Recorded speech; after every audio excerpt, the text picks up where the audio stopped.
Hey everyone, welcome back to my YouTube channel and Facebook page once again with the 504 book.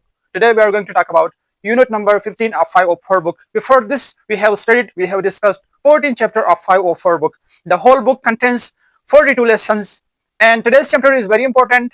There are 12 words, up to 24 synonyms. Each word has a sentence with Urdu translation. So let's begin today's unit without any delay. If you are new to my channel or Facebook page, so subscribe the YouTube channel and follow the Facebook page. So let's begin without any delay. Unit number 15, the first word is expand. Expand का मतलब है बढ़ा देना, वसी कर देना या वसअत देना। इसका जो सिनोनिम है वो है इन लार्ज। इन लार्ज एक है लार्ज, एक है इन लार्ज, दोनों का एक मतलब है टू मेक ग्रेटर समथिंग।